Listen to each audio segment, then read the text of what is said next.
It's Monday, the 23rd of August. My name's Rich, and this is episode 222 of FPL Surgery. For those not watching live on YouTube, it's about half an hour before the West Ham against Leicester game kicks off. So things might change slightly as we record, but we want to be regularly streaming now. So 7:30 on a Monday. So we should have some consistency, unlike last year.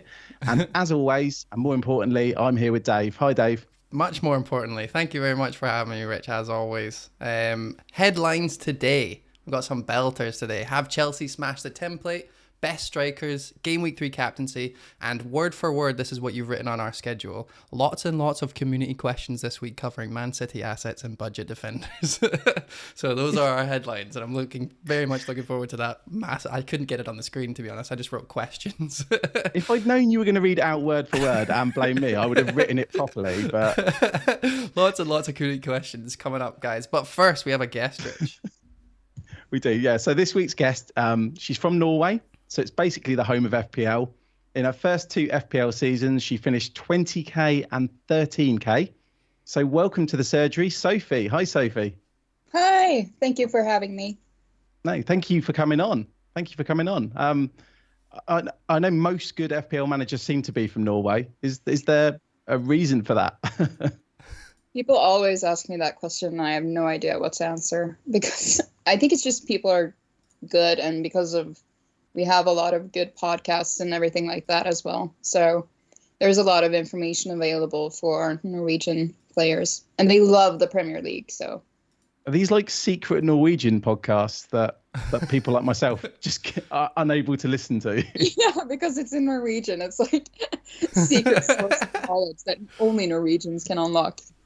Yeah, I've seen like Magnus Carlsen did a podcast maybe a week or 2 ago, and I had to trust someone on Twitter translated it. And I was thinking, what if they're just lying about what you're saying? And I actually saw exactly that thread. I think I didn't listen to the podcast myself, so I just trusted him.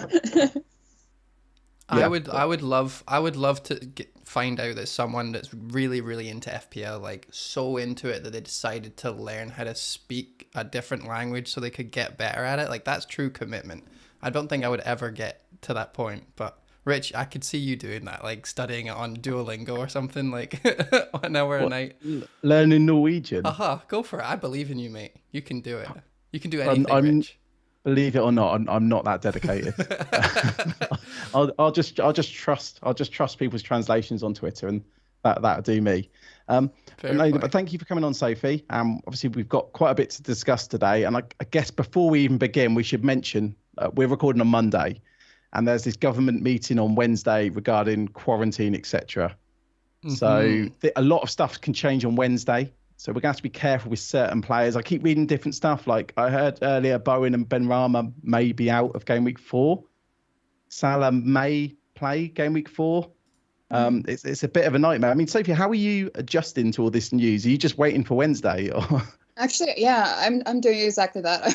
I've already made an early transfer, which was kind of stupid, but I was panicking, and but I have had 2 transfers this week, and I really didn't know how to spend one of them anyway. So it was fine in that regard, and I'm just thinking like I could have 2 transfers next week, and with all the news and everything, or I can use another one this week if everyone is out, and I might early wildcard or something. I don't know. Yeah, it's a lot of stuff's in the air. Mm-hmm. If you're here for the first time on YouTube watching us, thank you very much. If you're not watching us on YouTube, we do loads of graphics and cool stuff and show people who got stung in the eye, like Rich last week. So you're missing out if you're not watching. So yeah, that's my little YouTube plug. Are we doing stats again this week, Rich? Yeah, we are. So obviously it only covers the first nine game weeks, but we've just got a little snapshot. This week we've got some stats sorted by shots in game week 2. So obviously it doesn't include Leicester or West Ham players. But I mean, obviously the standout on this is Lukaku had 8 shots, which is, I mean, it's pretty ridiculous actually. It's not bad. He did well. Yeah, it's not bad. And I think that's why our first headline is going to be about Lukaku. Yeah. But if you want to access Fantasy Football Hub, you can get all these stats. The link is in the description. And I think we should get straight into the headlines. Well, no, actually, no, we should get straight into our game weeks that have just gone. I'm thinking that how many, because this, before we do, I'm looking at this little thing that you made here. And we've got the XG and all that stuff and goal threat and game time and blah, blah, blah. And I can't see DCL, interestingly enough. Can I? I missed him. No, he's not there. Same thing. Yeah, where is he? Is he missing because you have done something wrong, Rich? Or is he missing because he wasn't doing as well as what Match of the Day made him out to be?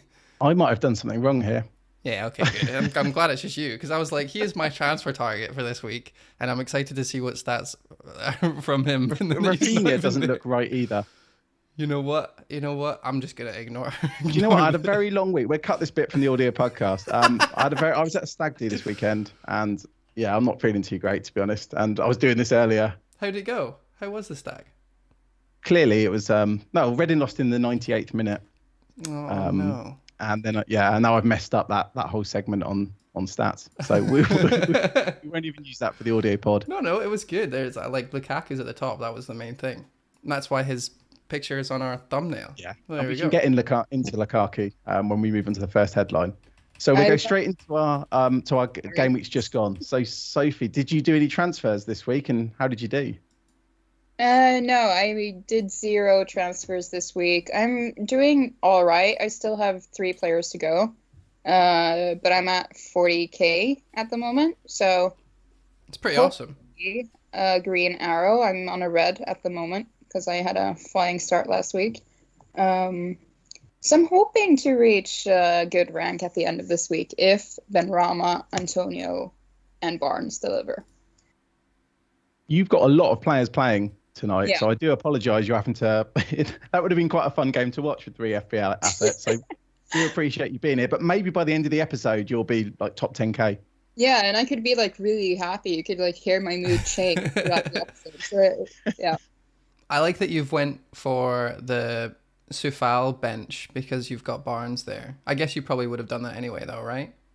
Yeah, it's because I was the Leicester and West Ham games. I just had this feeling that there would be several goals both ways. So I wasn't really trusting I don't really trust West Ham's defense anyway, to be honest. So right, okay. So yeah, so it will probably be like a 0-0 game. So that would be awful for me, but it would be very typical. It better not be 0-0 because I think I've got the same players as you tonight, minus Antonio, unfortunately for me.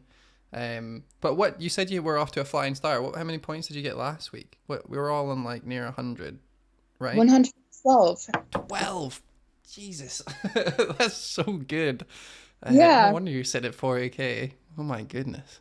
Yeah, I think I was 31k after the first week, and I've never been like that before.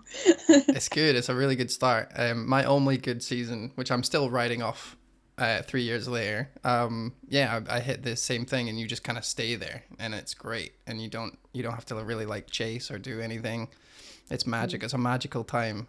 Yeah, that's my goal for this season, to just have a good start and then chill from not having to catch up, which is unfortunately. In an ideal world, that would be the best way to get a really good rank, and then you can just go full template for the next like 30 odd weeks, cruising to a top 10k. The thing is just like getting the template right from the beginning and not like missing Antonio, for example, or those. Yeah. I think it's not very easy to do though. I think you'll have to get like really lucky to like be saved like top 5k to get every player right, especially if you roll a transfer in the first week as well, because you're trying to get that team right for 2 weeks. Yeah, the second week, usually there's like sort of a deviance from the first to the second week, where the second week could be really bad if you've had a very good first week. I feel like that happens every season. Yeah. So I was really nervous for this week. I was like, oh, I'm not going to do well. I think that was the majority of people were thinking, it's going to be a topsy-turvy game week 2. But I think everyone's kind of hit this seems like a normal game week to me, right? Like 50, 60 points, 70 if you're really lucky, 40 if you were unlucky.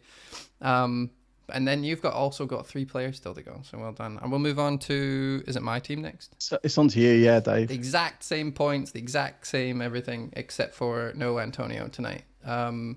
See if Barnes didn't show up. I had Wee Webster coming on for 5 points. So I wasn't wasn't too bothered. But yeah, no, I'm hoping that Barnes can do business. I want Barnes to outscore Antonio. That would be the ultimate. But I didn't make any transfers. I've got 2 free transfers now. Same story. So move swiftly on to the lowest points of the night so far. And Lowest, yeah, I rolled a transfer in the end. I had a bit of a nightmare because the Gundogan news kept changing, and I was gonna replace Gundogan because I remember we did that headline last week about best Gundogan replacements. How could we forget? Yeah, it was a great segment, and then I didn't even end up doing a transfer. I was very close. I almost went for Dele Alli at one point. I almost went for Greenwood as well. Rafinha was one, but obviously I was worried about this news about game week 4, and Sarr as well. So 3 of the 4 replacements all scored. I was going to say that there, lowest score and lowest team value as well. Yeah, lowest team value as well. So thanks for that, Dave. But I have two free transfers. I'm only like a point behind you as well, mate. So no, I know. I'm just getting them in as I can because if Antonio scores tonight, you're in trouble. No, I know. In a half an hour, it's going to go back. So I'm just going to get them in while I can.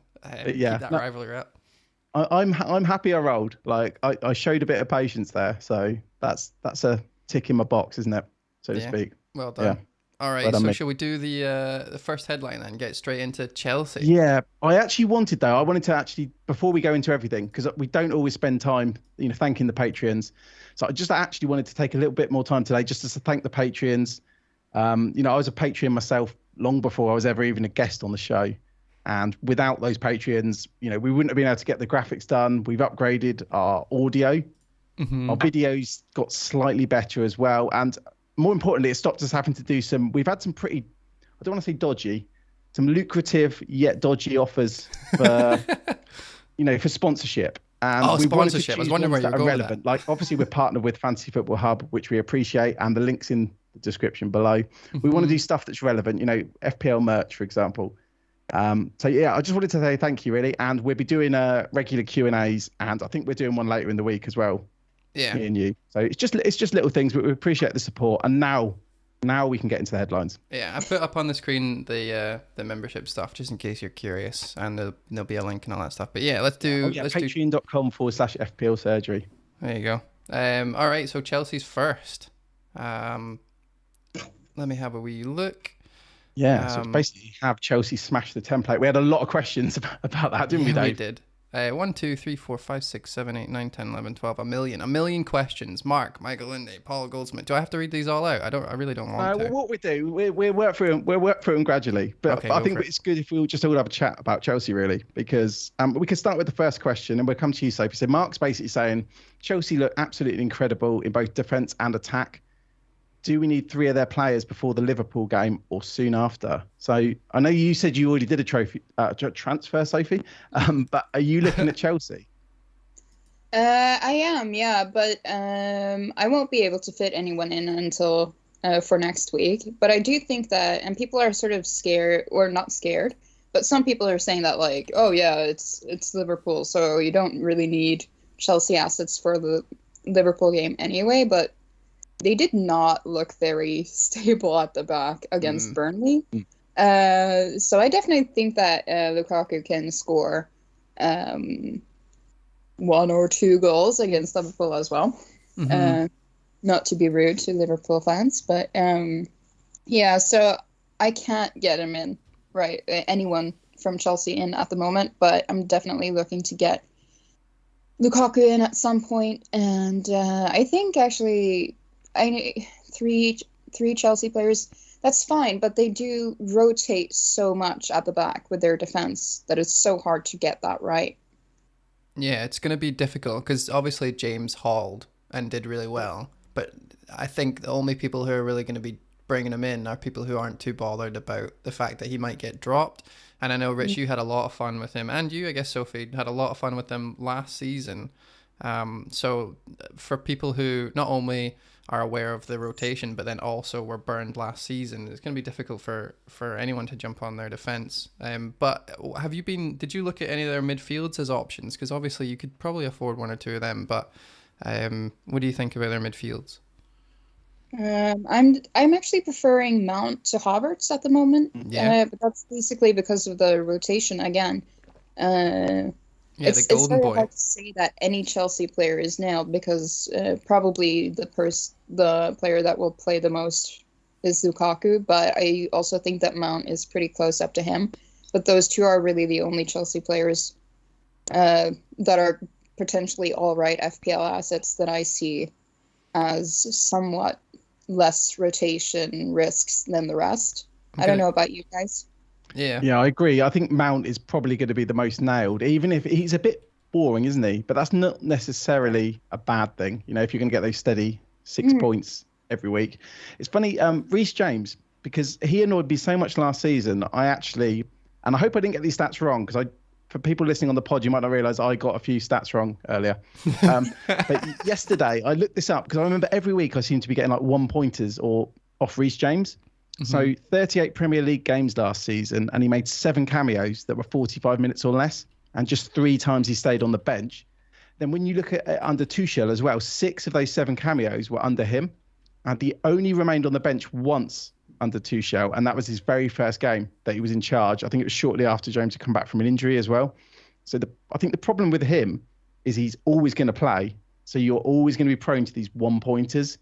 Yeah. And as exciting as he is, I just can't go back there. Yeah. I just can't. At least the centre backs probably won't get subbed on.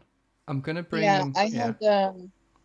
I had if Rudiger was probably the one I went for last season that had the least amount of like rotation out of them, but the rest were just in and out all the time. It's impossible to predict.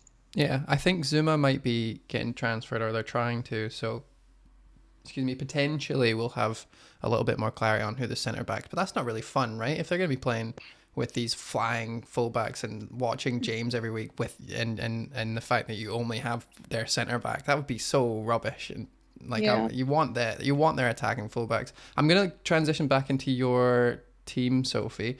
How would you plan on getting Lukaku? What would you have to do? I've made a few like mock drafts. I think I'd have to wildcard actually to get him in because I've got so many like mid-priced midfielders, and it's hard to get the strikers that I want without actually doing a big surgery that doesn't. Yeah, it had to be a lot of minus points, or I could sell either Salah or Fernandes and upgrade Antonio or Ings. That could be a possibility, but I think that I want a striker front three that we will probably get to later. So I don't know if I talk about it now or no, that's wait okay. For later. It's a good point. Yeah, so my ideal front three going forward would probably be DCL, Lukaku, and Bamford. Right. Oh, Bamford added that. Not bad. So to get there, I'd probably have to go for an early wild card, and it's sort of been lurking into my mind a lot more recently. Oh, really? It is the one benefit I can see of having Mahrez is it does make it a bit easier to get the money out the midfield and then get it up front. Because even if you've got Son, obviously a lot of people are going to want to keep Son this week. There's good reasons to keep him because he's probably going to be a captain option. Yeah. So Mahrez owners might find it a little bit easier to get him. I mean, you've got Ings and Antonio, so at least you've got quite a lot of money up front as well if you wanted to stick, I guess, with the 3-5-2. But then people have a lot of issues at the moment with their defenders. You know, a lot of defenders people picked, like Ben White's got COVID. Tsimikas may well be out in the cold now. It's been a bit of a brutal week after what seemed like such an easy week last week where everyone was just rolling. And then there's like the international break and all the people who potentially won't even be available for Game Week 4. Yeah, it's mad. But let's pretend. I mean, if you had a different team and you could get to Lukaku for a -4 and you weren't losing much, would you want to go for him now, or would you just wait? Wait a week, wait 2 weeks, because obviously he's got Villa at home next week, so it's going to become more tempting, I reckon, at this point next week to jump on him. Get him now. You're getting him before a lot of other people, and you're sort of getting ahead in a way, because his ownership is only going to rise. And I think that he already showed yesterday. Was it yesterday? Yeah. that, Yeah, it was. or in the weekend, for those listening to the podcast, that he can hat trick basically any game. And that's what you want. But the problem is that we have so many premium assets that look good. So yeah, it's a tough one. But I was trying to look at my dad's team to see how he could fit Lukaku in, and he could do it with a -4, and that was very tempting. Are you controlling your dad's team as well? No, I just want to help him. Oh, that's cute.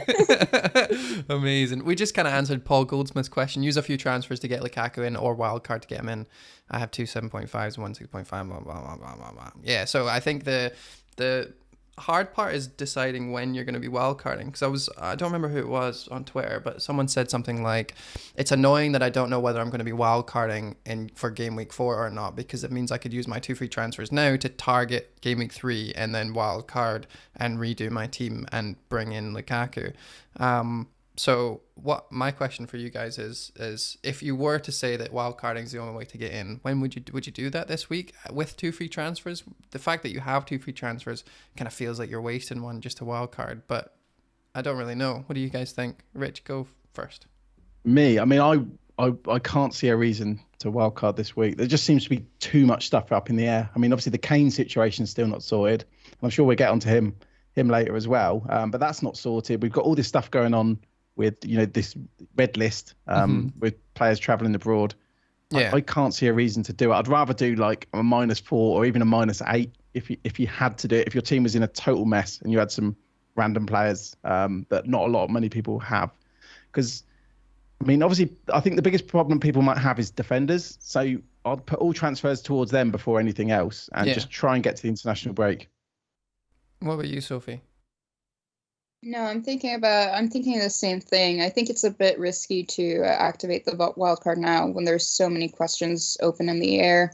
The transfer window is still open. There's still, I mean, 2 game weeks isn't a lot to base decisions on. I do think that we know Lukaku well as a player, and I think it's pretty safe to say that he is a good fit for that Chelsea team. But there's still a lot of unanswered questions, so I would feel a lot better just waiting 1 extra week for more information, basically. Yeah, I totally agree. I'm going to try and not wildcard. I know we talked about it a lot, and I was going to do it early, but there's so much stuff, there's so much information we don't know. I think what worries me big time as well with Lukaku is if I did a big move to get Lukaku this week and then suddenly I want Kane next week, unless I deliberately keep $1 million in the bank, it's going to cause more trouble. And then we're going to be here next week. Like, oh, shall I do another -4 or -8 to get Kane? Yeah. So you can make. I guess I can make my team worse, even though it's not in the best position right now. My team. I mean, it's not horrific, and I think that's why I'm happy to wait. I can't see him getting a hat trick against Liverpool, which would obviously be the worst case scenario, and I'd lose 17 points against quite a small percentage of owners who've got him. Yeah. Also, if people jump on him too early, they might be ruining their own teams. And then my team's better for it. Yeah, that's true. When you're going template, you're against people who are trying to deviate. The best thing you can do in that situation is just sit tight and let other people make mistakes. That definitely helps you get ahead of like the first couple of game weeks. But the last question on Chelsea, just coming through these, should I keep believing in Havertz, says Michael. Now, I really like this question because it's not about us getting one of them in. It's should I keep Havertz? Like if you had Havertz in your team instead of Barnes, say, and for you, Rich, instead of Mahrez, what would you do with Havertz? What would you do, Sophie? If I had 2 transfers, I would be very tempted to sell. Yeah, who would you go There's for? There's a possibility of like getting, for example, DCL up top. That would be a transfer I would be very tempted to make. Yeah, it's difficult. I think hasn't he dropped in price as well? Yeah, he's 8.4 now instead of 8.5. So that's quite a lot of money in Chelsea too. So I don't have a massive problem with him. Like if someone needed to keep Havertz, I wouldn't mind it. But I guess the problem is, the good thing at the moment is obviously Pulisic is out with COVID. That's not going to last beyond the international break. You wouldn't have thought. Then the other thing is obviously Werner could still play. Ziyech has come back from his injury already. So with Lukaku in that 11 already, it is looking a little bit crowded. But yeah, I'd only do it if I had a spare transfer going. Yeah, I think I'd get rid of him immediately. What's going on? DJ. Can you hear my boiler as well? This is all kicking off here tonight. I do apologise. It's like a kettle going on behind you. You're making a bit of a tea. It's the boiler. That's funny. All right. So anything else before we move on with Chelsea? Any last points? I think that's a good. I agree. I would get rid of him. Because like there's so many good players, and you're already spending $1 million more than what Jota and Greenwood both were, who are smashing it. You'd be looking on and hoping that they fail every week. Meanwhile, Havertz has only started 1 game in 2. Like, yeah, he'd be off. He'd be off my team. I wouldn't go for Jota though. I don't think, just because obviously they're playing Chelsea.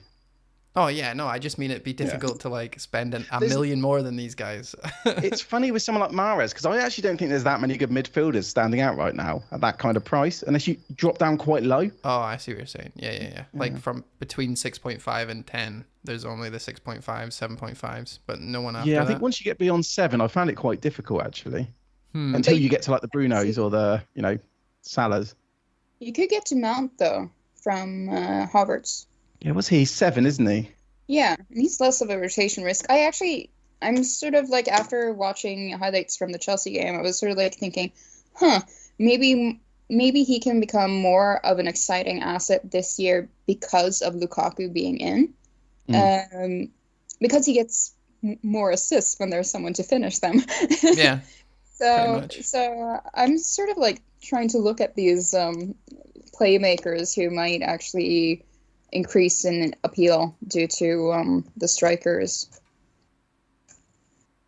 Yeah, I'm trying to think. I don't think I would do that though. If I had Havertz and I was and I was looking at Mount, I would be very different. I would, if it was between keeping Havertz or moving him for Mount, I'd probably keep Havertz because it's such a sideways transfer. But if you had 2 transfers, but if I had 2 transfers, and you can use the extra money up top to get DCL, for example. Yeah, that's like the move I have envisioned in my mind. I can see that. I could actually see that if you're putting the money to good use, because you're probably right. You are getting a player who's more nailed. You'd be 0.2 million. Yeah, short, if you had one transfer, I wouldn't do it. Yeah. Fair play. There you go. That's your answer in detail, Michael. Well done. Good job sending that question in. Shall we move on to headline 2? Yeah, headline 2. So obviously we've touched on some points already, but basically it's the best strikers. So obviously with Lukaku doing well, Kane got some minutes off the bench and by all accounts looked pretty decent. Calvert-Lewin was the talk of the town on Saturday until Lukaku did what he did. We got like fixture swings for Jimenez. Ings has scored in both games. Antonio hopefully will get a hat-trick tonight. So basically, which strikers do we want? And I guess how many as well? Sophie, which 3 did you say you wanted? And is it set in stone, those 3? It's not set in stone, but it's sort of like, I'm sort of planning like from game week 4, who would my ideal front 3 be?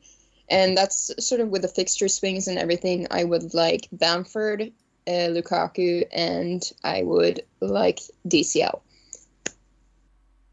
What's the thinking on Bamford then? It's just because the fixtures are changing. It's their fixtures, yeah. But I mean, yeah, and like I don't know. You have West Ham. With West Ham, you've got the Europa League coming up, which sort of, and you've got Antonio's injury hamstring thing. And, yeah. And Ings to me hasn't really. I mean, he's a goal scorer, but Villa haven't looked that convincing to me, and their fixtures also turn for worse. So it's like that, or I mean, Jimenez could also be an option, but Wolves haven't scored yet, so I'd like to see that happen first because they. Ings. I don't want to say he's been lucky because it's not lucky, and I don't own him, so I might sound bitter. But obviously, he scored a 98th minute penalty because El Ghazi was off of the pitch. Obviously, the bicycle kick was incredible. Yeah, but he's not going to do those every week. You wouldn't have thought. No. I mean, maybe you will. So I guess it's just trying to eliminate. There's so many good strikers at the moment. It's trying to eliminate. We haven't even mentioned like Wilson, for example. Yeah, he's got pretty good fixtures. Yeah, and I still don't think Tony's done much wrong. I mean, I've got him. I am looking at moving him out potentially, but it's only because there's other players I think are slightly better. Yeah. But I'd have no problem keeping him. I mean, he's still on penalties. He's getting lots of shots. Yeah, I totally agree. I think the problem with Tony is like if you're on a 3-5-2 and you've got Tony as one of your guys, the chances of you having Ings or Antonio or Wilson maybe even as your second and out of two strikers, then it'd be really difficult to keep Tony knowing that, you know, DCL is only, you know, a little bit away. If you had Mahrez, you could downgrade, etc. Like you've kind of limited yourself in how many strikers you can get, and because strikers are doing so well at the start of the season, there's a mad dash. We've seen Ings go up in price, Antonio go up in price, DCL go up in price. So it's getting increasingly more difficult to bring them in. Having said that, I still don't think that having three strikers is the right choice, considering of how many midfielders are actually viable right now. But I think I might be biased because I started 3-5-2, but I just can't see a world where I would upgrade my rubbish 4.5 million striker because there's just so much money. Are we all 3-5-2 just now? Yeah, I am. Yeah, I am as well. Are you guys thinking about upgrading Scarlett or whoever it is, Obafemi? The thing is, though, I think maybe it's even better than saying the best strikers. Is we need budget enablers as well. You know, if we're talking about like Lukaku, Bruno, Salah, you need some cheap players in there as well, and that's why Tony, I think, is quite good because he's cheap. I mean, there's Pookie as well. We might get Armstrong when the fixtures change. But I mean, if we want to go with like the best three strikers, we've then got to find some cheap players elsewhere. Yeah. So I think Tony fills that role quite well. What were you saying? Or downgrade the amount of premiums. Yeah, but no one wants to do that. Like, think of it. Salah and Bruno combined to get like 40 points or something game week 1. Imagine not having one of them. That would suck. Yeah, but then imagine having Tony every week because you've got Bruno Fernandes. Like, it's getting that balance, isn't it? Yeah. So are we all kind of targeting DCL? He's been in my thinking so much, and I didn't know he was on penalties, and then he came out and said that not only did he take this one, but that in an interview he said that he was on penalties, like they'd talked about it before the season started. So if he's on penalties and every cross is going to him and he's basically their talisman now, is there anything missing? Like, have I missed anything? Like, he's amazing, right? This is like one of those things where last time when you didn't get DCL, he suddenly went up by 0.5 million and you weren't able to get him for ages, and then you missed out on so many points, and then by the time you got him in, he was over. So are you guys thinking about jumping on him anytime soon? Sophie? He's probably my first priority at the moment, actually. Yeah. Even though I think Lukaku is great and all that, but it's just a money thing. It's easier for me to go from Ings to DCL than it is for me to go from Ings to Lukaku without ruining my team.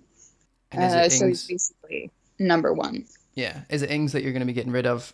And would that be this game? Because obviously we got Ings knowing the first 3 game weeks were his kind of in the bag, and then most of us are looking to move him on, myself included. So is that thinking from this game week on, or next game week, or what do you think? Next game week, because I'm all right with sitting with Ings against Brentford. That would be sort of, it feels like a weird transfer to make before that game for me. So very patient, not too worried if he goes up in price, for example, again, DCL. Yeah.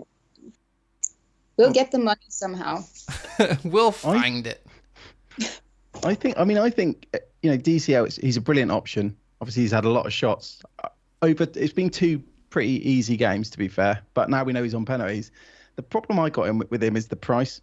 Just because I'm looking at other players, I know I'm going to want Lukaku, maybe Kane as well. And I just feel like if I bring Calvert-Lewin in, very shortly I'm going to be like looking at ways to get that money out. You know, I'm going to be looking at ways of bringing him down to a 6 million striker so I can get a better striker in the other striker slot that I've got. I want to be taking money out of my team. I don't want to be putting money into it. So I think it's just a case of not being able to afford it, because I would have to lose Trent or Bruno or Salah if I get Calvert-Lewin in and then want Lukaku or Kane. Is that because you started with a 7.5 million striker and a 6.5 million striker? Because most of us have Ings. It's a really easy transfer, right? If Tsimikas goes up by 0.1 million tonight, it means I could do Tsimikas and Ings to DCL and the guy that starts with L from Southampton that I can't pronounce yet, that I haven't been practicing, Livamento or whatever. Livamento. But yeah, no, I mean, with that, I mean, I think if anything, I'm annoyed I don't have Ings, so I can't, apart from not getting his points, I'm annoyed because it's harder to go up, because I'm going to have to go up probably from Tony, because I don't want to lose Antonio. I think while he's fit, he's not leaving my team. Yeah. But if I want to get to Lukaku or Kane, I need to get money into Tony up to them. And if I had Ings, I'll be going up as well. I just feel like Calvert-Lewin, I'll never captain. He's had 2 easy games, and I do think he's brilliant. But he's also not very good for bonus points. He's a bit like the opposite of Danny Ings. He misses a lot of big chances. So yeah. His goals aren't worth as much as some other strikers are. And obviously, I'm not complaining if my striker scores. That's brilliant. So there's just reasons I personally wouldn't get him as great as I think he is. And it's not because of my structure. So who's your top 3 then? Or top 2 then, if you're counting your structure? Okay, so mine would be Antonio, 100%. Yeah, definitely. Obviously, we're saying this during the West Ham game. We've only seen him play once, and he's actually possibly lost penalties. Then it's true. Kane or Lukaku, one of those two. Right. So you're kind of, because it seems like you've positioned yourself to the point where you don't want to be spending money elsewhere. We don't want to be going up to DCL because you're thinking about getting Lukaku. So does that kind of tells me that you don't want a wild card at all? You don't want a wild card to get Lukaku. It's not in your thinking. No, I don't think my team's bad enough. I haven't made enough mistakes, surprisingly. So wild card's not on my mind at all. And I think I'm going to leave it a few more weeks. I planned to wild card early. I just don't think I need it. Yeah. And so, so basically, I mean, I did last week, I was looking at ways to get Son, and that's why I rolled a transfer. And now it's changed, and I'm actually looking at ways to possibly get Kane, otherwise Lukaku. So I just feel like I don't want to get a player in that I just know I probably won't want to hold long term. I think trying to get Kane's going to be extremely difficult with the money that you've got. Like, who would you upgrade? I've got a way. Hold on, let me get your team up. I'll save it for the end, but there is a way. There is a way. Obviously, there's a lot of question marks. When there's a will, there's a way. I mean, I guess it depends on the question. So for my team, it's that. I mean, overall, best 3 strikers obviously would be Kane, Lukaku, and Antonio. But yeah, obviously there's a lot of question marks over Kane, so that's probably a bit silly to say that. But yeah, that'd be my 3. Did you say your 3, Dave? No, but I think if I was going to go for someone like Lukaku, then I wouldn't have a third, because the money means that it would be impossible for me to upgrade a third striker to that. Yeah, mine would be a 3-5-2. Yeah, so I think I would probably want DCL and Lukaku, which means some heavy transfer downs. It means you either lose some defenders or you've got some like 6 mil mids. Yeah, so I'd probably have to get rid of Shaw. And I would probably have to go from Mahrez to Odegaard or something of that, Sar maybe, that kind of price, and just bring them right down. But then what I was looking at when I was doing all those mock things that we all do, we all tinker as soon as Lukaku scored. We were like, right, let's see, like just in case. And see if I was to do that, my team would be so rigid because I'd literally sucked money out from each position that it would be so hard for me to then be like, oh, even if I wanted to upgrade someone by 0.5 million, perhaps, it wouldn't be an option. I would be totally pigeonholing myself to 3 premiums and no money elsewhere. And then the next player to take out, if I was to do that, would be a Trent or a Salah or something. And that would be too difficult. So it's actually putting me off getting a third premium because of that. Like I've been thinking about it, and like you said, we were all talking about Son game week 1, and Mahrez to Son is only 1 million, and now we're looking at I'm thinking of actually just downgrading him and getting DCL for Tony and just leaving it at that. I've got some stats for the shots since game week 1. So Calvert-Lewin's on 9, then Jimenez on 8, funnily enough, and then Lukaku on 8 after 1 game week, which is crazy. Wilson 7, Richarlison 6, Vardy 6, and then all the way down at 3 is Ings, hilariously. So for me, taking Ings out. Oh yeah, and Tony's on 5. In 180 minutes. So for me, I think it shows the value of Tony. Yeah, he's getting shots, and that included that first game against Arsenal where he didn't have a single shot. Funnily enough, also I was going to add is that Armstrong, the new Armstrong at Southampton's got 5 as well. Obviously, he won't be on penalties, but something to note. Really? Could be. Who's their penalty taker usually? Well, it was Ings, wasn't it? And then it would probably be Ward-Prowse. Yeah, I was thinking it'd be Ward-Prowse. Yeah. But I mean, it could be Armstrong. It could be Armstrong. And then he becomes value. Obviously, Pookie at 6 million could be on penalty. So I think there's so much value in these cheap strikers still when the fixtures turn. That's why I'm just thinking about the cheaper ones. Yeah, that's what I kind of want to do Mahrez down, Tony up, and then change Ings to DCL next week and just be okay with that dynamic in the team. Last but not least, people have been talking about this. Getting Vardy as like a kind of stepping stone to Kane or Lukaku, considering we don't have many captaincy options. I didn't say I like it. I don't like it. I'm just saying that it is an option. I know you were looking at it for game week 1, Rich, but now it's a legitimate talking What do you think about that, Sophie? Something like Vardy, because he's got Norwich, hasn't he? And then you could move on to one of maybe Lukaku afterwards.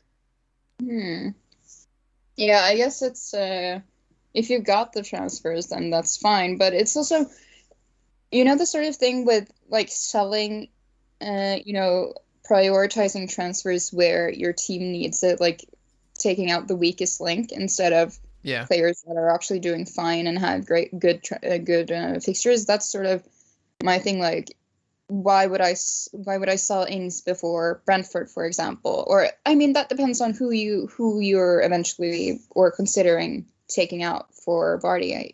If it's someone who hasn't been performing, then that's fine. But if you've got a striker there who has a good fixture, it's probably not a transfer I would prioritize, especially since you would probably be using 2 transfers and then you'd be stuck with just 1 transfer after the international break. Yeah, no, I think it's a good point. I think it was more of a game week 1 idea when he had that Wolves fixture. I don't think it's one. I mean, personally, I wouldn't do that now. Even though I loved it game week 1. You could do it. Mahrez down, someone up to Vardy. I could do it. I wouldn't do it. So the reason Sophie said, exactly why with the internet, it's just wasting transfers. Yeah. Completely wasting transfers for a player. Yeah, I don't know if I'd even trust him. All right, fine. So should we move on to our third headline? Yeah, go for it. Well, it's nearly the piss break. Shall we go? Let's go for the piss break. Yeah. Then we'll come back and we'll do our third headline, which is game week 3 captaincy. Perfect. See you guys in a bit. All right. Now for just YouTube, we're going to be doing loads of questions and stuff. So if you've got questions for the guest, or if you've got questions for Rich and his silly team or his teapot that's in the background, or any questions, we'll do that. And I'll go in. I'm going to get water while you guys go and thingy that. I've also messed around with this little thing. So it's a piss break behind so we can see our faces. There we go. Sorted it from last week. But I do need water. So you get your water and then I'm going to go after you. So yeah, are you going to take it in turns? Yeah. Okay. Cool. Yeah. This is the bit where I can't read. Yeah, so I'm going to go through the questions. Obviously, FPL tactician Andy Martin's there, bigging up Rafinha and Harrison. So a lovely double up and great fixtures.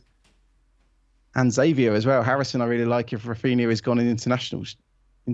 Oh, see, I can't read, Sophie. Oh yeah, maybe I should open the stream so I can see what people are saying.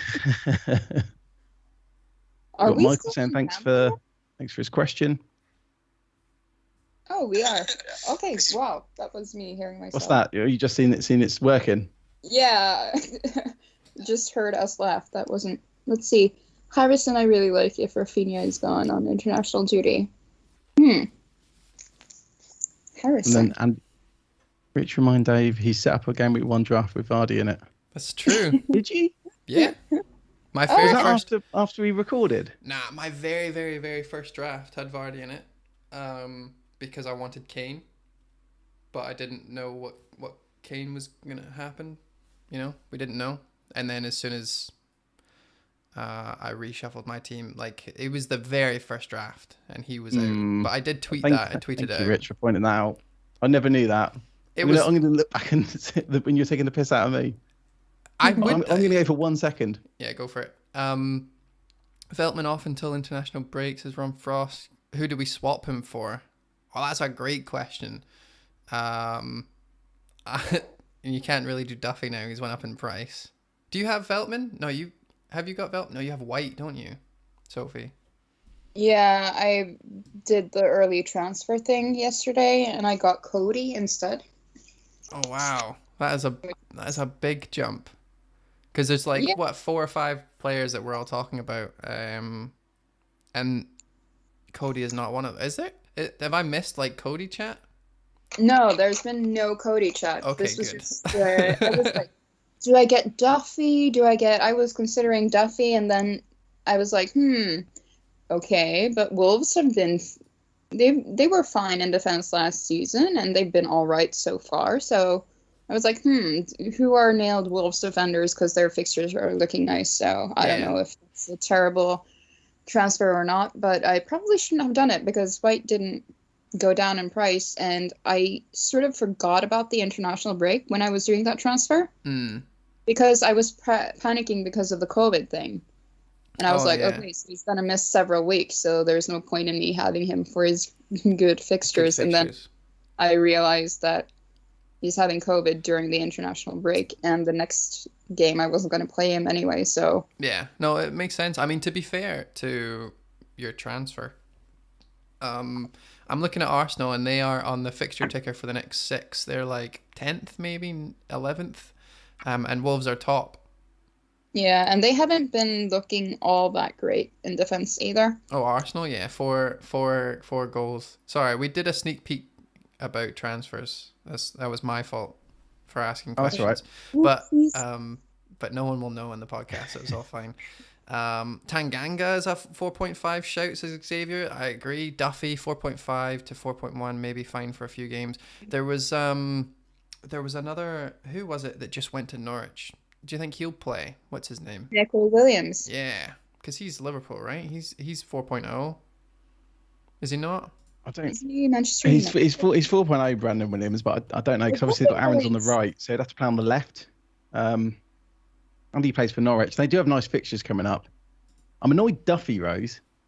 Duffy would have been the perfect. I mean, absolutely perfect. I mean, I wanted Dunk really badly, and I think he's had no shots, whereas Duffy's had a ton. So he's doing what That's Dunk just should be big. doing for really- a million less. It's really annoying. I really hate the fact that Duffy's doing well. Because he It's a came to Celtic Celtic thing. and did absolutely horrible. Had the worst season of his whole career. I was so excited as an FPL player to see that Duffy, who was part of the famous Duffy Dunk defense of Brighton in 2018 or whatever, and then he goes to Celtic and gets absolutely like worst case scenario. He's literally forgotten how to play. He's like Space Jam when they all just stop and they're like, I don't know what I'm doing. That's what he did for a whole season. And then he comes back in game week 2, scores an absolute belter header, and he's gone up in price. I don't think anyone was expecting that at No. all. I mean, I wasn't, and it was just like You remember when everyone was triple captaining him for that Yes. double game week? Yes. A ridiculous decision. I don't think I triple captain him, but I did captain him. I'm sure I did. I'd do it again. They had Cardiff and Bournemouth, goal threat, just the wrong outcome. No, I think it was the right outcome. I think it was the obvious Not outcome. So they conceded like 7 goals in 2 games. I think it was something like 7 goals in 2 games. Liam Healy, how you doing? Game week 7, a good time to wildcard? I think so. I think that every game week's a good time to wildcard. But if there's lots of fixtures changing, then yeah, that's even better. Game week 7. Yeah. What about you, Rich? Game week 7? Do you care? I'm not even thinking about that. I'm just gonna not use it yet. Yeah. Normally I Sophie? try and plan it, but this time I'm not, because I don't know what's going to happen. There's too many things that can happen, so True. I don't think I can plan for it for once. That's true. Sophie, you said you were thinking about doing early wildcards. Yeah, but my plan was initially the same like Rich, I've never really, when I've done early wildcards, it hasn't really gone well. I've only done it once. Oh, really? Yeah, Okay. and when I haven't planned for it and just used it when my team needs it, then it's been the right decision. So I might have to be a bit more patient, but I do really want Lukaku in my team, and I can't see that happening without restructuring to the point where it forces me to use a wild card. Yeah, I totally agree. Sophie, what are you drinking? Says FPL Soccer Crazy. Yeah. It's Norwegian soda, which is called Moselle Light. It's very good. Recommended. 10 out of 10. 10 out of 10 for a soda that looks like apple juice. Is it apple flavor? Yeah. They're like Nailed appetizer. it. Yeah, it's appetizer. It's like apples on the. I'm not. No, I can see it. Yeah, apples. Like I agree. that. I don't like fizzy juice, like fizzy apple not or fizzy. It's not What fizzy. is it? I am brew. It's like Don't you start. you don't drink it all the time, but it's like you drink it to celebrate, and like it's all off. It's when you're, I don't know. It's a very good drink. What are you celebrating now? Being on here with you guys. Yeah. Easy question. Knocked out of the park. Amazing. Good answer. Good answer. All right, shall we Should get back into it? Yeah, let's do it. First. Perfect. I said it first. Yeah, And I'm going to say this bit first as I well. thought it first. Okay. Right. I'll just change it and then you go. Welcome back. And we get straight onto our third headline, which is Game Week 3 captaincy. As I think, obviously, last week was a bit of a 50-50. Game Week 1, everyone seemed to go for Salah, but this week it seems to be a lot of division. There's a lot of people going for players others don't even own. So this could be a big week to get the captaincy right. Mm-hmm. So I think we'll just discuss. Sophie, do you know who you're going to be captaining, or are you torn between a few different players at the moment? I'm not really torn at the moment. I have one who stands out to me, and that's Antonio from the players I have in my team. And I trust him for captaincy, so yeah. Yeah, that's interesting because I've actually, with the players I've got in my team at the moment, I've got Antonio as well. And obviously we're recording during their game against Leicester, so I guess that could change it, especially with his dodgy hamstrings. Meme strings. Meme Definitely. strings, yeah. Yeah. Well, what about you, Dave? We've had two answers the same there. Are you thinking the same? Oh, you don't have Antonio. I don't own him. That's very interesting. I didn't expect you to on come on Benrahma? here. Yeah, no, I'm definitely not on Benrahma. I'm thinking about just captaining against Wolves, to be honest. Like Bruno, I honestly don't know. It's a tough week. It is a very tough week. At first, I was thinking about when we were doing the 8 simple rules, and we had a few managers on who said that they would take hits, but only if it was for a captain change. And so I started looking at who I would like to captain this game week, which is why I brought up Vardy, which is why we've been talking about, strikers as being good, because I think like DCL, Brighton have looked okay, but DCL would be an option if I had him. He's been playing well, he's on penalties, etc. Mahrez is a defensive numbers are pretty good, Brighton. No, I know. But and then you've got Mahrez against Arsenal, and Arsenal's defense has been woeful, and Mahrez didn't start last game week, so there's a good chance that he starts this game week. No. Do you know what I've been doing all day? Because I've got Mahrez.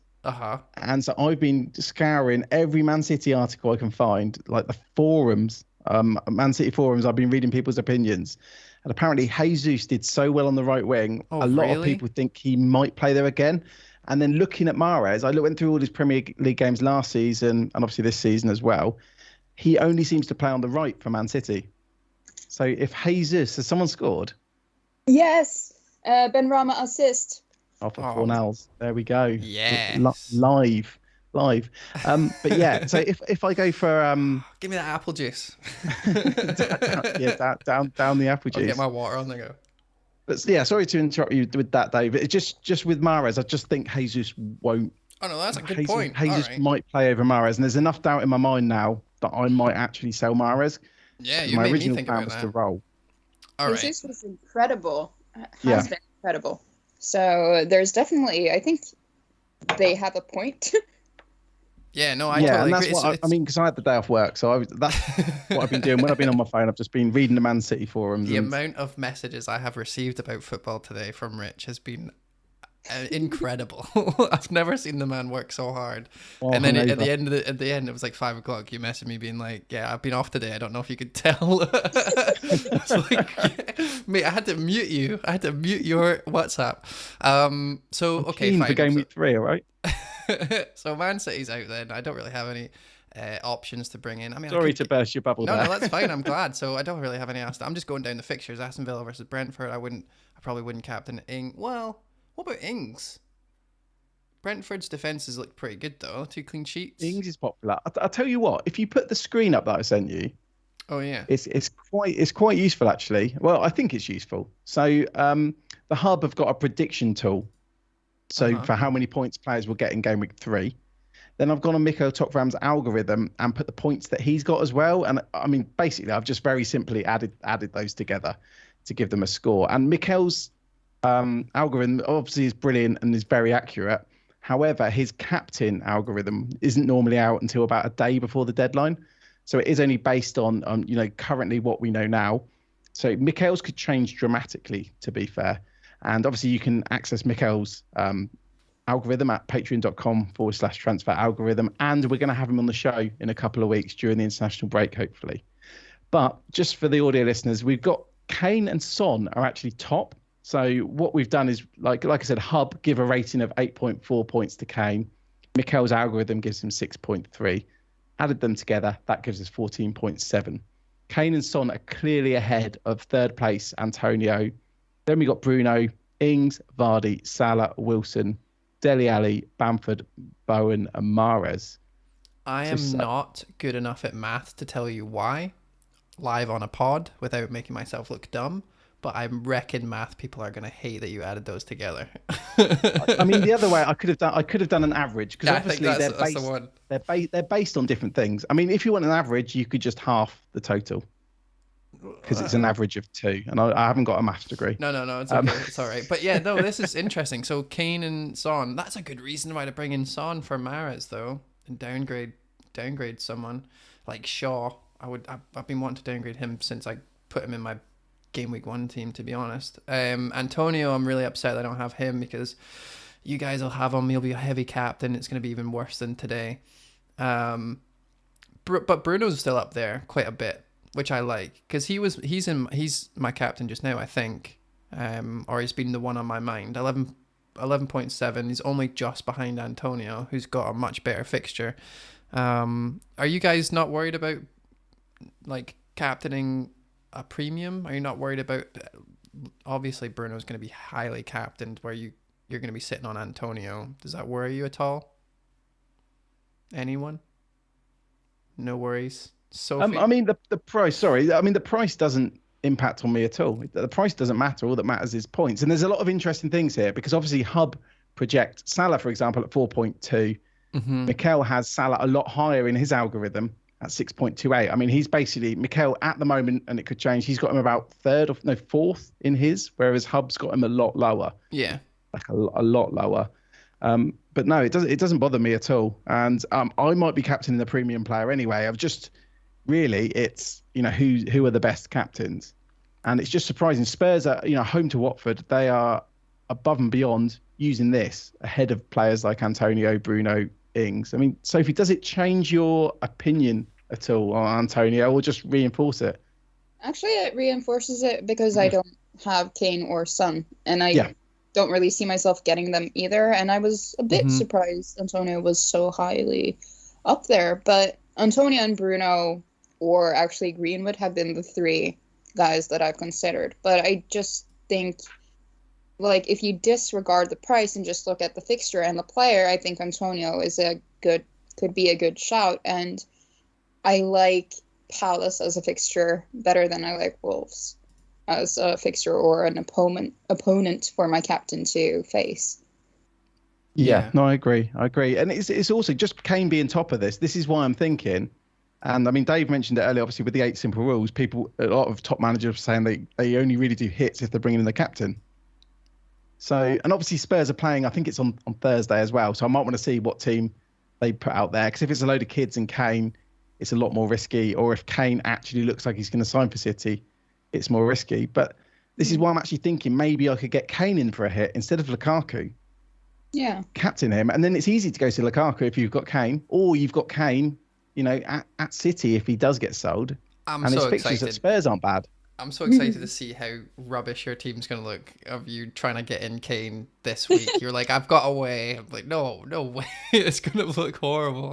I can tell. You see, I mean, captain's so important. And obviously, I guess if there's risk over Kane's minutes, it's important. And, you could get him in and completely mess it up. Yeah, this is where we should put the warning sign that says, don't do what Rich is going to do. Let's just watch Rich do it. Or might do. I'm being a lot more patient this year.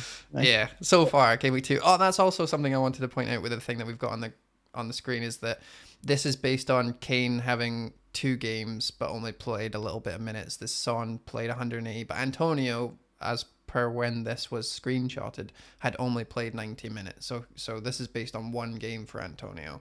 Yeah, I don't know how much the models will update. I mean, obviously they'll update slightly. Like Mikel will update his model tonight, for example. I don't know how often Hub update there. So obviously it could be tweaked slightly, but I don't think it's going to change dramatically. What we should do is tweet it out then, maybe later in the week, and just like update it if it does change. Question? Yeah, go for it. Son, he was taken off after 76 minutes, was it? Walking gingerly, I heard. Yeah, and I read some things about like maybe a tight hamstring. So, I think that Son is a great captaincy shout this week against Watford. Watford have looked horrible in defense, at least this weekend they did. But there is. Yeah, I saw Ben Dinnery put out a tweet about there being some slight doubts over that he had like a tight hamstring before the game. Yeah, I'm on Ben Dinnery's website just now. It says no return date, currently being assessed, 50% status. August 22nd, the manager said. In the warm-up, he had a strange feeling, but he was okay to play. I don't know. Let's assess him. And I didn't realise he was injured. I'm walking away. I'm sorry. So the manager doesn't seem to be too aware of him being sore when he was leaving, but then he was asked the question, which screams to me that he wasn't told that Son was injured as soon as Son came off, which makes me think that it wasn't as serious. I think he was injured in the warm up before the game. Yeah, that's what I'm saying. Yeah, but if they brought Son off and they were worried about it, the first thing they do is go to the gaffer and be like, by the way, Son looked like he was in pain there. Do you know what I mean? But although it was weird they subbed him off at all. So he was they must have been slightly worried, you'd have thought. I don't know. But that all adds again to Kane. Like if Son is ruled out, and it sounds like he's not going to be ruled out, then Kane's surely going to start, unless he's very close to this transfer to Man City. But then he's just played some minutes, so yeah. It's like a lot of stuff on this pod. It's going to be one to monitor. Obviously, we've got to wait till Wednesday to see what the government says. Yeah. And then we've got to see what goes on with Son and Kane, obviously on Thursday, and then the press conferences on Friday. Yeah, but it's just interesting that these Spurs players are so far ahead on the algorithms. Yeah. I think after what you said, it sounds like Son should be fine. He probably will be, because I think there would be a much bigger kerfuffle about it to the manager. In the end of this segment, though, in this headline, I am no closer to picking a captain. I really wanted to come on here tonight, and then you guys tell me a bunch of awesome stuff. And then me leaving being like, yeah, I'm going to do that. But both of you are captain and a player I don't have or am getting. So I don't know what I'm going to do. There's a lot of good options. I mean, this shows, how many there are in the same ballpark. I know that Spurs are ahead, but then there's risks with both Kane and Son as well. Obviously, they didn't even look, Son didn't look very good. Kane looked very good when he came on. Yeah, he missed a sitter, didn't he? He tried to nutmeg the keeper. If you wanted to be safe, I think this week you just go Bruno. Yeah, you can make a case for Salah. You can always make a case for Salah, even at home to Chelsea. There's so many options, and I just think it's a good week to go for a fun one. But this is usually the week that I would pick a fun one because there's so many options. It's the one time it's like a wee treat for me. Like being a very conservative, pick the best having captain. A McDonald's or something. Exactly. It's like a wee Burger King. But it's good to note for the people who are listening, the difference between Antonio's in third and Wilson, who is eighth, is less than 2 points. So Kane's highest 14.7, lowest is Mahrez at 9.6, and then between third and eighth is 11.8 and 10.3. So these are very, very, very similar scores all the way through there. So Antonio, Bruno, Ings, Vardy, Salah, Wilson are all kicking about in the same ballpark. I even put Dele Alli in there actually because he's not someone we discussed. Obviously he'd be on pens if Kane doesn't play. So then I guess if we get wind that Kane's not playing, maybe Dele Alli could be an option. But then he's been playing a little bit deeper. Now we're going down a rabbit hole where Dele Alli is being mentioned, and I don't want to be a part of it. I think it's just because of the fixture, though. Because, I mean, obviously Spurs have what's on paper the best fixture. How much with is Watford away from home? So, as in Watford are playing away from home, Spurs are at home. So, I guess it's just trying to jump on that. And that again is maybe imagine Kane and Son were both out.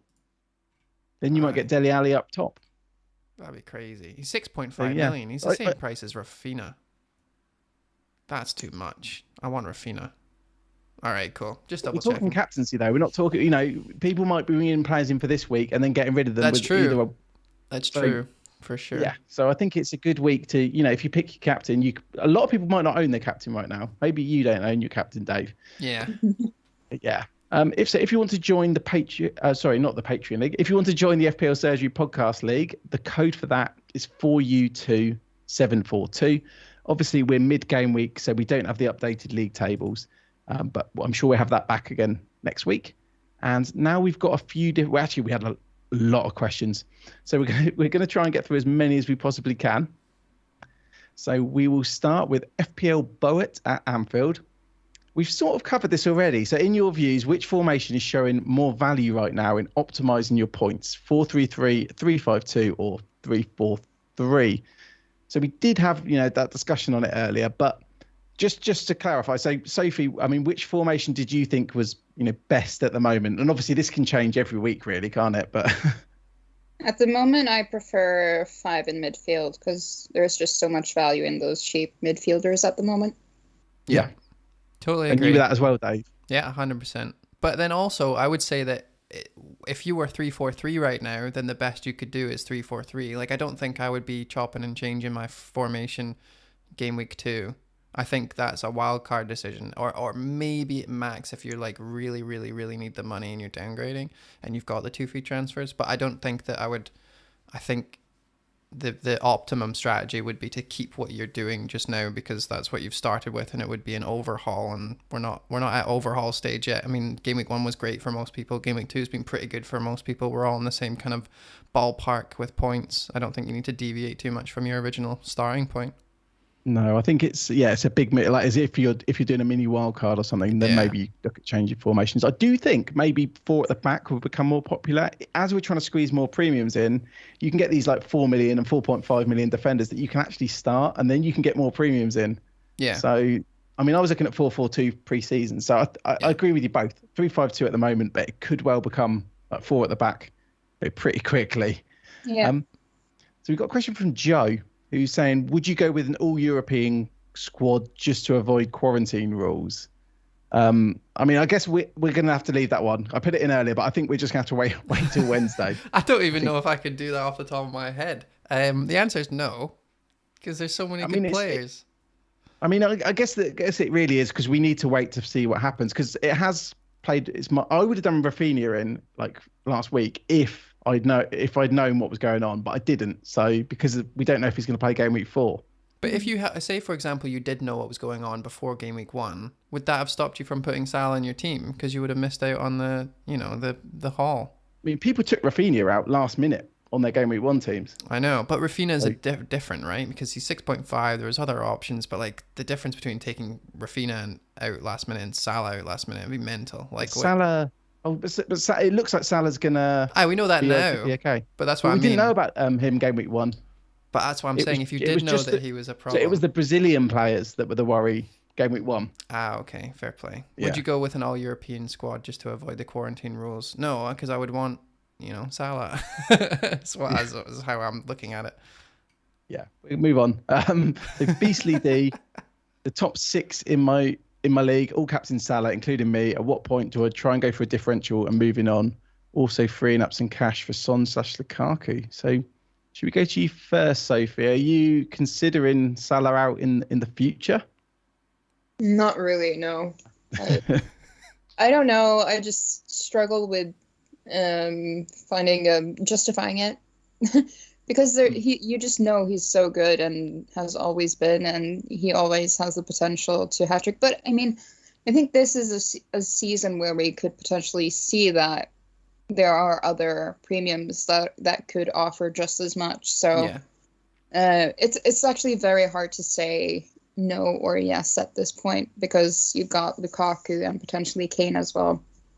You can both be great. And Son for 10 million. So Oh, so many good players. I know, so little time and money. I feel like we all need an extra 5 million. It would be nice. I saw a lot of people talking about Salah out earlier in the week. There might be a time in a few weeks when you could consider it, but I'm actually going to try and keep Salah all season. Yeah. You know, after speaking like obviously to managers like Stefan, and we did our 8 simple rules, I think I'm too happy getting rid of someone like Salah. So I'm going to try and just stick with him. I know Mikhail Tokfam as well. He also thinks Salah's underpriced. Which is crazy. Which is crazy. This guy's the Beastly D who asked this question says the top 6 in my league all captain Salah, including me. So I think what he's trying to get at is when is the right time to start deviating from the template. And I would say like, you know, in 10 game weeks time, like you've got a whole season. You don't need to start thinking or asking podcasts this question. Like this is way too early to start talking about this stuff for sure. But thank you for your question. It made me look like an asshole. You can already deviate by captaining someone else. So that's true. A captaincy does hold a lot more weight than just like having a player or. Yeah, usually, 100%. We're usually not blessed with a game week 3 multi-captain option. Usually it's between 2 players for the first like 6 game weeks or whatever. Whereas in game week 3 now, we've just went through them. There's like 10 options. So you won't have this problem next week, Beastly D. I'm excited for this next question. Yeah, so FPL Dave, again asking for team advice on his own pod. What upgrade would you prioritise, Calvert-Lewin or Son? So, correct. I mean, Sophie, you can answer this for FPL Dave. If it's for 1 week only, maybe Son, but he didn't look great this weekend. I would prioritize DCL probably. I would, me personally. I don't know this person directly, but I reckon it's not just for 1 game week. So does that change your thinking? Yeah, I would go for DCL. Right. Okay. Cool.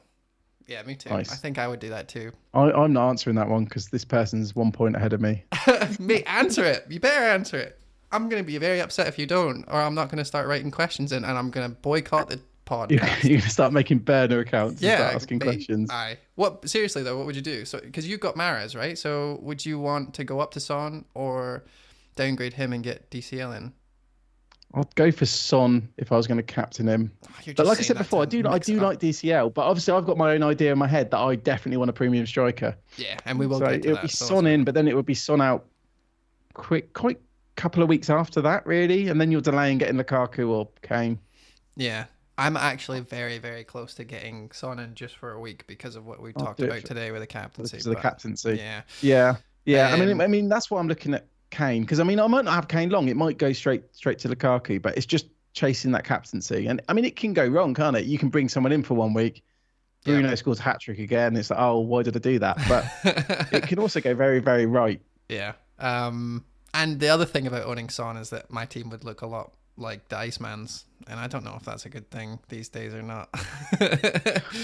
C and G asked the next question: who are the template players we should be moving out? What a great question. Sophie, what template players have you got in your team that you want rid of? Oh, my whole team is template. Yeah. I actually don't want to get rid of anyone. They're doing quite well. Yeah, well, we can't all be that lucky. We've got Tony and we've got to talk about him. Yeah, but Tony, I mean, he's just not been lucky yet. Yeah. So that sort of depends, like if he's the most pressing issue in your team, then prioritize that. But he's not a must. He's not a person who has to go. Mahrez is sort of like you've been talking about quite a lot. Maybe one I would consider just because he's so expensive. And by selling him, you can afford quite a lot of the players. Or if you have transfers, you can do something there. So I think maybe Mahrez out of the template. But they play Arsenal, so it's tough. I think a lot of the template players have really good fixtures next week. Yeah, for sure. So that's why a lot of people aren't really or are just rolling one transfer for the international break.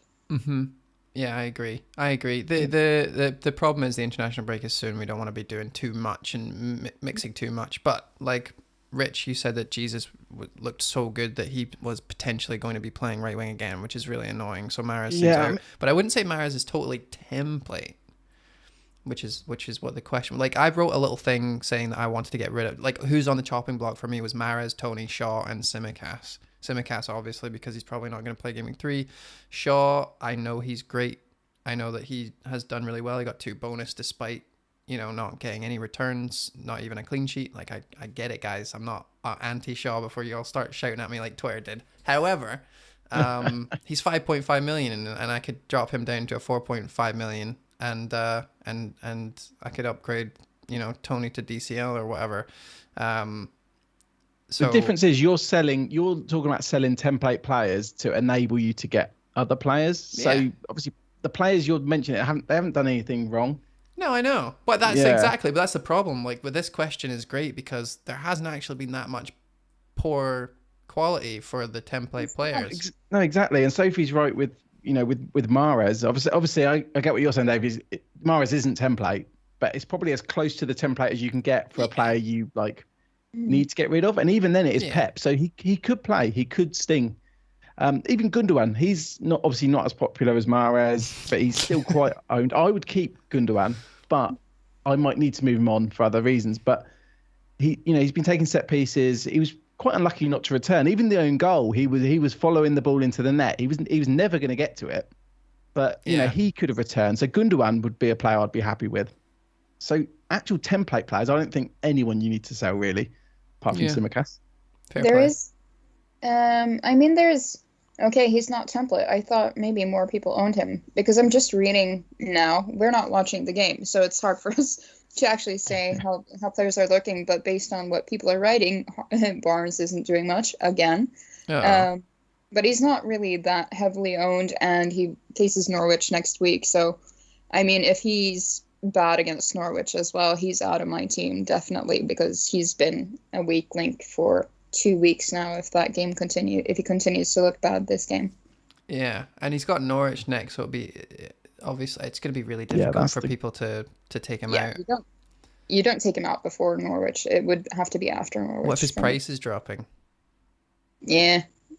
I don't want to sell a player that faces Norwich next. It's even if they've not been looking great, it's just Yeah.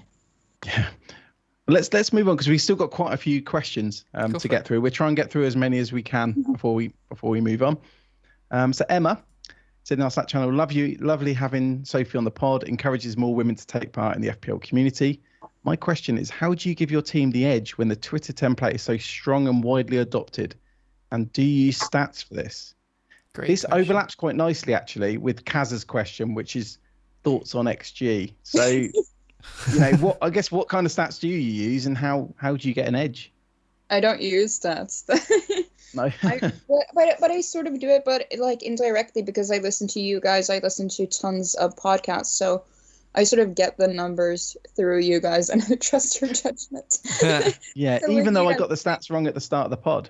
Yeah, I know. So that was a trust issue, but no. But I watch the games, and when I think a player looks really good, and someone mentions on a pod that he had like 7 shots or something like that, then that reinforces what I've seen, and that makes me more sure of like my own eye test. I don't really use stats much, but I'm trying. When I was banned from Twitter yesterday, I was sliding into Kaz's DMs wondering about XG and stuff like that. So I might be trying to use stats more this season, because I think that a lot of people who use stats actively did pretty well last season. So I'm going to try using more of it, but until now, I've only used like my eyes and listening to podcasts, and not really been looking into the numbers myself. One thing funny about stats, and I've thought this before, and I do think they help, but obviously people who are really into stats do tend to do well at FPL, but it's also because they're into stats and FPL, they're spending a lot of time on it as well. So there is that, because you're not going to get someone who only does eye test that doesn't take and plays FPL that doesn't take it that seriously. Yeah. If you see what I mean. So they're quite a hardcore bunch. Yeah. In the first place. Fair play. I'm having a look. So my question is, how do you give your team the edge when the Twitter template is so strong? I think first of all, Twitter is such a little bubble, and we don't all, like the Twitter template versus the overall template is so different. But also, like we've said already in this pod, the absolute best time to start deviating is nowhere near game week 2. Like, we'll see the Twitter template is going to totally diverge because of Chelsea alone. And there's so many places that every Mahrez owner can go from here, that you're going to see a lot of differential popping up without you even having to do anything. So my answer would just be the best thing you could do for your team to differentiate between others is let them make mistakes, let them do it, and you stay true to the template. Because we've said that before for the last question, right? That no one in the template has done anything wrong. So you'd be transferring them out just because there's shiny things elsewhere, which we all know is something that we're trying to avoid at the start of the season. Yeah. Yeah. We've got time for one more question. Go for it. So we're going to go to Mad Hatter's question, which was basically 4 million defenders or 4.1 by the time we pod, which it is in the case with Duffy. Basically saying, do we get one, both, or neither? I guess we've touched on this a little bit before already, and it must be team dependent. I mean, what do you think, Sophie? I mean, if someone hasn't got anything to do, they all seem like pretty decent options. They do, but there's also this, I think there's a time limit on Duffy, probably, maybe. Maybe, yeah. Yeah. So I mean, it's hard to speculate in that, but that guy from Southampton seems to be the one that's probably most safe. So and apparently he looked really good in the weekend as well. I didn't get to watch the game, but he was man of the match, I think. So he did very well. Yeah, but Southampton also concede goals, so you're not getting a lot of clean sheets there. But it's good for the bench to have like a playing for nil defender. But you don't have to actually use him. But when we have so many premiums that we want, I think I'd stick with one, and I'd probably go for Livramento just because it's nice to have a playing 4-0 that you're certain will play for a while. What about you guys? He's got a lot of hype. Like, he did look good, but his stats. We go on to stats again. His stats did not look good, as in expected goal involvement. So it could be slightly overblown. But you can't ignore 4 million defenders, and if you need one, there's plenty of good ones. I think he had 2 shots in the game that I remember. From outside the box, like just a pop shot. Yeah, so it was against Man United. Like, that's pretty good for a wee guy to get in and about the ball in a point where he's happy to shoot against David De Gea in his only second game in the season, like of playing in the Premier League regularly. I like that. I think he's gonna do well. And yeah, and I mean, I guess that's where if you want to go for shots over XG, obviously they weren't high quality chances, and I don't think he will get high quality. He's not Alonso, like he's not in the box. I don't think that's the way Southampton will play. I guess we don't know. That's true. He could be Alonso. See when the fixtures turn and see if he keeps his spot, because obviously Kyle Walker-Peters is there as well. So that's a thing to know though. He came on, didn't he? And he started on he came on for the other side, and they left Livramento on the pitch, right? I'm not making that up, right? That happened. So I mean, yeah, he came on and Livramento stayed on the pitch. So yeah, that's important to know. No? Yeah, I still like Duffy, and he could nail down a spot. Lamptey's so injury prone. Yeah, you just never know, and he's doing what Dunk could do. I really wanted Dunk at 5 million, and Duffy's doing that, and I'm kind of annoyed he's gone up 0.1, and I don't know if I'm going to look at changing the defender now. I think he's worth the gamble. There's always these players like Dallas, Dallas. Oh, he won't play in midfield much longer, and then 100 and whatever points he got later in the season, you're like, oh, I wish I'd gone for Dallas. And Lundstrom, it won't continue. So I do like getting on these players early. And I mean, Duffy, with those fixtures, playing for that team. You just popped something up, Dave. We'll move on anyway, because we've got to get through our teams as well. So we'll start with Sophie's team. So obviously you've done a transfer already, is that right? Yeah. All right, I am trying to find it. I can't find it because it's not on the. Oh, there we go. There we go. Bam, got it. Yeah. And there's your team on the screen just now for everyone to see. Yeah. So Barnes will probably not be my vice captain next week. But yeah, so we've got, I don't know, do you want me to like say the players? Nah, just talk about what the transfers you've already done, what you're thinking. Your team's, we spoke about the team earlier, so people know what you've got cooking. It's very template. I transferred out Ben White as an early transfer, and I got in Connor Cody from Wolves.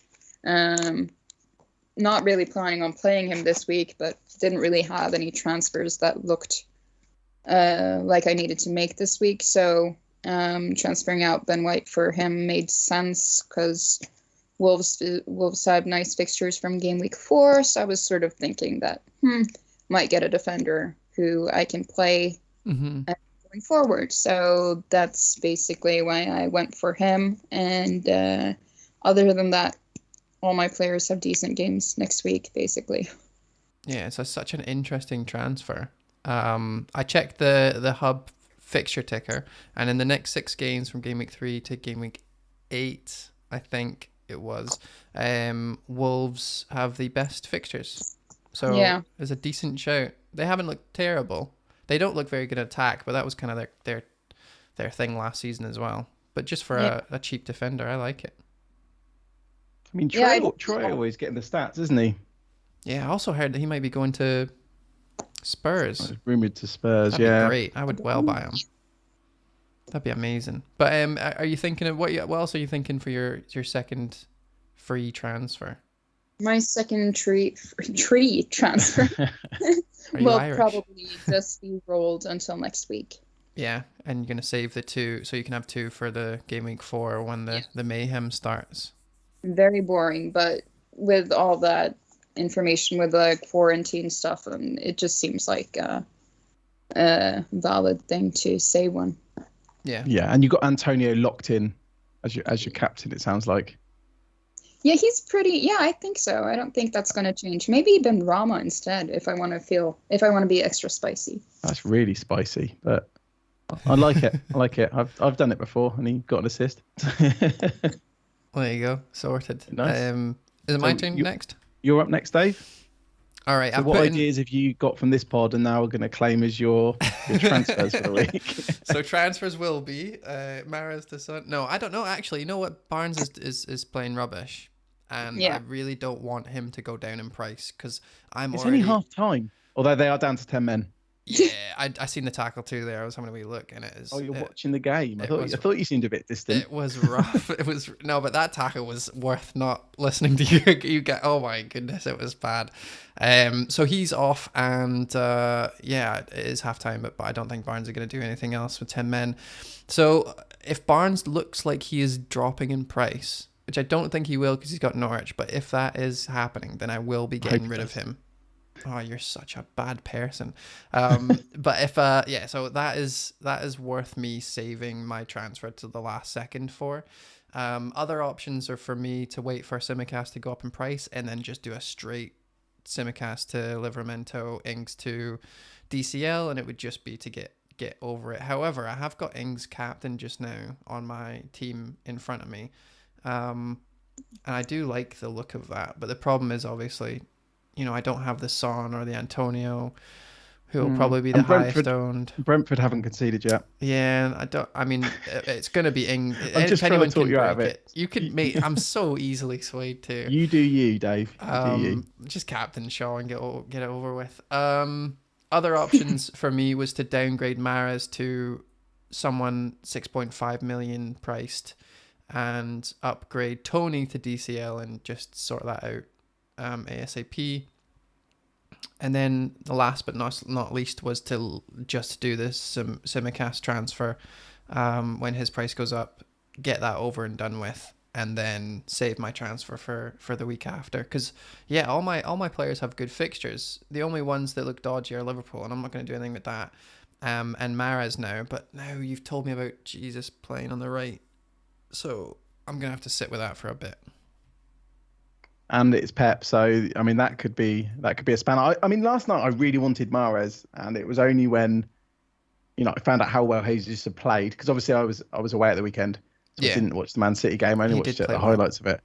So I didn't realise how well Jesus played. But who knows with Pep? Maybe it's nice to get rid of Mahrez as well. Yeah. I was thinking if I was going to get rid of Mahrez and I still hadn't made a decision on whether I wanted Lukaku or not, or whether I wanted to upgrade to DCL from Tony or Ings, or if I hadn't made a decision, what I was going to do is just drop Mahrez to a relatively cheap player and leave my options open for the week after. Like, just get rid of Mahrez. Love money only. in the bank. I do. I like it. Makes me John feel Cena. safe. Yeah. You can't see me or the money in my bank. No, I really like it because it makes me feel safe at night. Like, I never have to, if I've got money in the bank, I don't need to worry about where my next meal's coming from, how I'm going to afford the next shiny player. I can always worry about where your points are coming from, though. Nah, well, I've never actually had that problem either. With money in the bank, like, if I had Rafinha in there instead of Mahrez, right, it would still be a great team. I'm not losing out too much. True. And it means that, you know, when inevitably Barnes is going to drop in price, maybe not this week, but if he blanks against Norwich, he definitely will, then I could go up to Son or I can go up to whoever, and I won't have to worry about it because I've got money in the bank. I think people are really sleeping on just having like 3 million sitting in the bank at any one time. Yeah, it's hard when you've got players like Lukaku knocking around. No, I know. Eventually you'll spend it. But let's look at your team, buddy. Yeah. I can't wait for this Kane magic. Go for it. Okay. So I was looking, I actually don't mind my team because I've actually got, well, I say I've got a bench. I've got Eiling on the bench, which is better than some people because I went for Webster over Veltman, luckily. Me too. Now, I was looking at just doing like Simiskas last night to Duffy. I was thinking about that, but then I got a bit scared about Mahrez, you know, reading all that stuff this morning. So the way I can get to Kane is I'd have to remove Mahrez, Gundogan and Tony. Then I bring in Kane, Sarr, and Gilmore. Kane, Sarr, and Gilmore. So you'd be going for... I'd play a 4-4-2.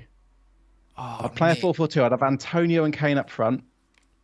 I'd have Salah, Bruno, Sarr, and Benrahma.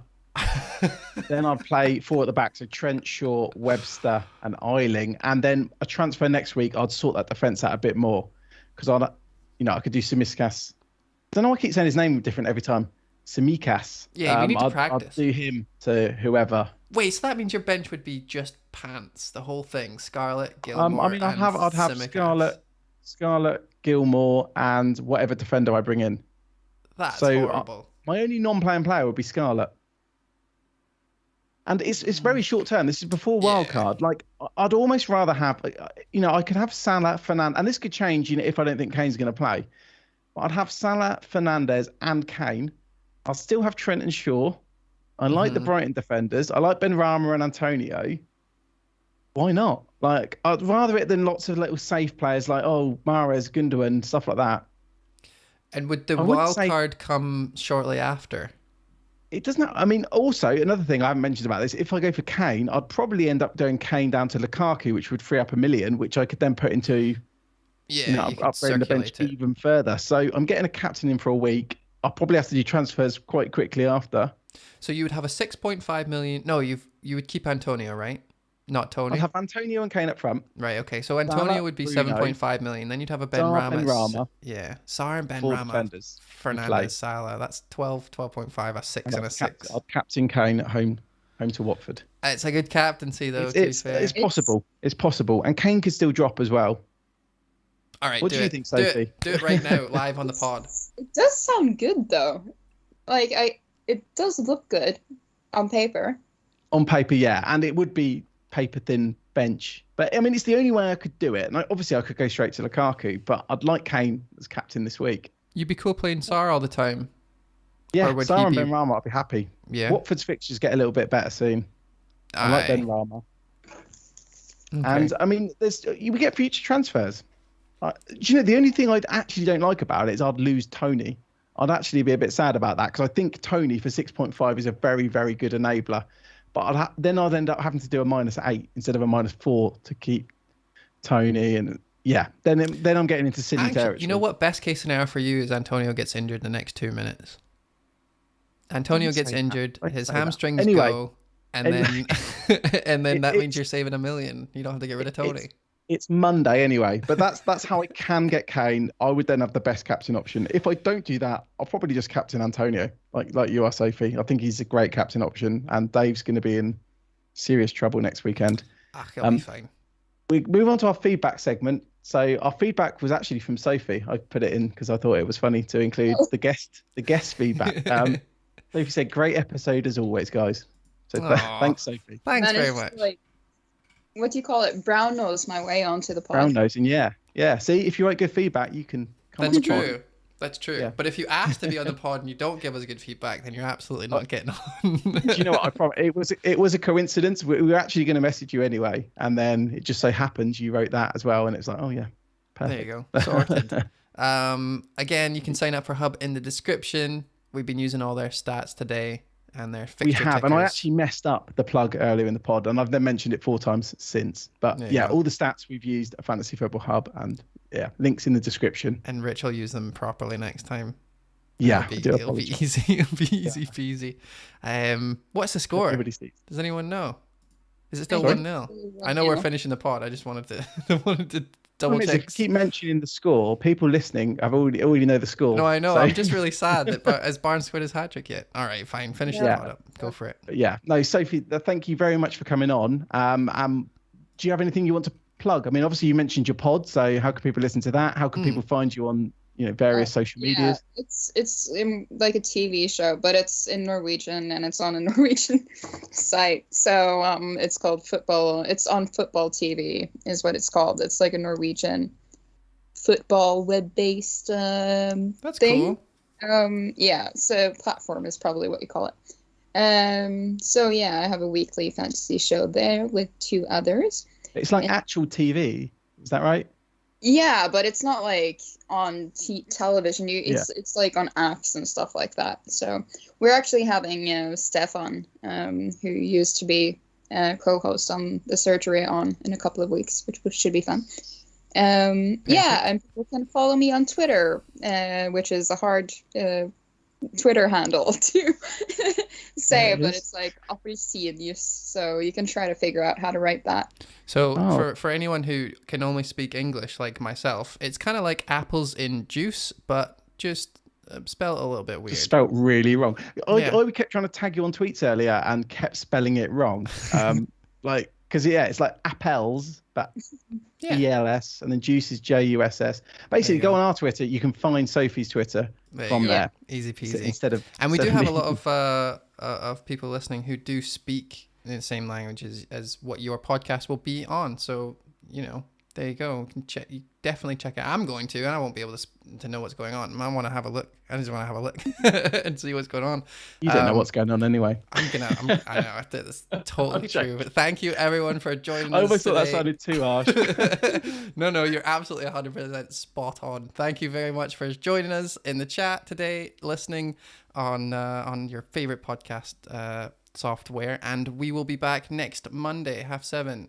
And we don't know who we're not allowed to say who the guest is. That's what it is. But it's going to be good. And we'll see you then. But until then, Rich. Up the pod. Sophie. The pod. Yeah, up the pod, guys. See you later. Bye. Thanks, Sophie, and thanks everyone for watching. Bye. Bye. Whew.